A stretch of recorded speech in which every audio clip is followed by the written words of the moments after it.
ঢ্যাঁড়সের দুর্দান্ত একটা রেসিপি আজকে আপনাদের কাছে নিয়ে এসেছি, যেটা পেঁয়াজ রসুন ছাড়া এবং আদা টমেটো ছাড়া।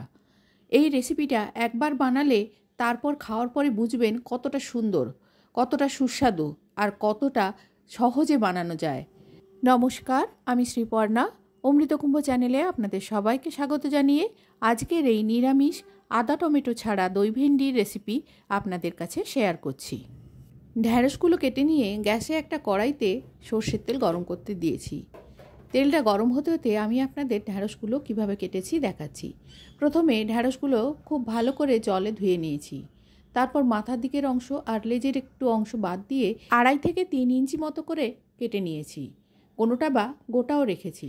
এইরকম ছোট ঢ্যাঁড়সগুলো গোটা রেখেছি, আর খুব বড় যেগুলো সেগুলো 2.5 থেকে 3 ইঞ্চি করে কেটে নিয়েছি। এবারে গরম তেলে ছেড়ে দিচ্ছি ঢ্যাঁড়সগুলো।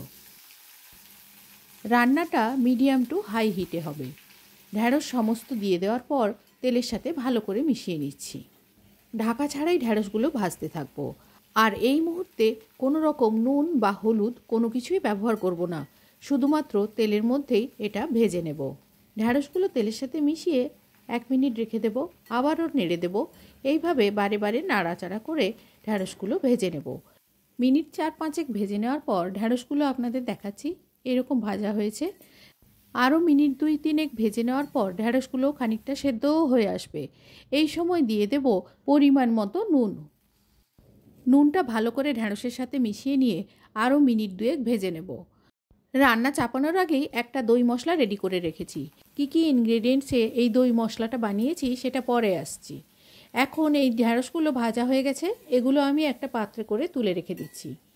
দই মশলা বানানোর জন্য 1 কাপ টক দই নিয়েছি। সেটা ভালো করে ফেটিয়ে নিয়ে তাতে 1 চামচ নুন, 1/2 চামচ হলুদ গুঁড়ো, 1/2 চামচ লঙ্কা গুঁড়ো আর 1/2 চামচ একটা বিশেষ মশলা গুঁড়ো দিয়ে দিচ্ছি এর মধ্যে 1/2 চামচেরও কম কাশ্মীরি লঙ্কার গুঁড়ো। বিশেষ মশলার লিঙ্ক ডেসক্রিপশন বক্সে পেয়ে যাবেন। এবারে সব কিছু ভালো করে মিশিয়ে নিয়ে ঢাকা দিয়ে এটা রেস্টে রেখে দিচ্ছি। এদিকে কড়াই থেকে ভাজা ঢ্যাঁড়সগুলো তুলে নেওয়ার পর দিয়ে দিয়েছি আরও 2 চামচ সর্ষের তেল।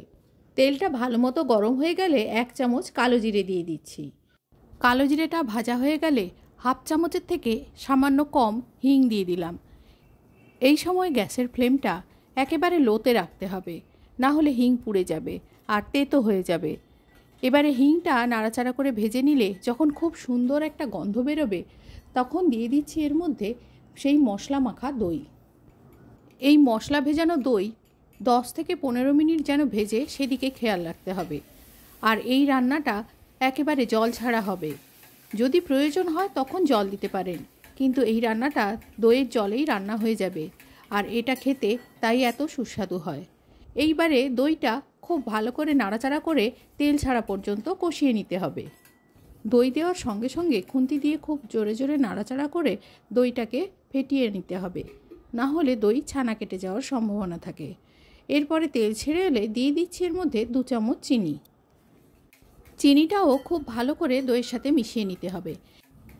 এই পর্যায়ে দেখুন তেলটা ওপরে ভেসে এসছে, দইটা পুরো কষানো হয়ে গেছে। এবারে দিয়ে দিচ্ছি এর মধ্যে ভেজে রাখা ভেন্ডিগুলো। এখন গ্যাসের ফ্লেম মিডিয়ামে করে দিতে হবে।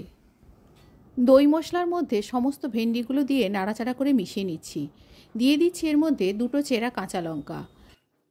এরপর ঢাকা দিয়ে মিনিট কয়েক ফুটিয়ে নেব। 2-3 মিনিট ফুটিয়ে নেওয়ার পর ঢাকা খুলে দেখাচ্ছি। আমি এই রেসিপিতে যে মশলাটা ব্যবহার করেছি সেই মশলা রেসিপির লিঙ্ক ডেসক্রিপশান বক্সে দেওয়া থাকবে। ডেসক্রিপশান বক্স থেকে লিঙ্কটি পেয়ে যাবেন। আদা টমেটো ছাড়া, পেঁয়াজ রসুন ছাড়া দই ভেন্ডি একেবারে রেডি। একবার এইভাবে দই ভেন্ডি বানিয়ে দেখুন, বারে বারে এটাই রান্না করতে ইচ্ছে করবে। এবারে ঢাকা দিয়ে গ্যাসটা অফ করে স্ট্যান্ডিং টাইমে 5 মিনিট রেখে পরিবেশন করে দেখাচ্ছি। রেসিপি কেমন লাগলো কমেন্টে জানাতে ভুলবেন না।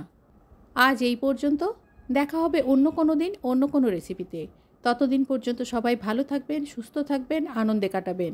ভিডিওটি শেষ পর্যন্ত দেখার জন্য ধন্যবাদ।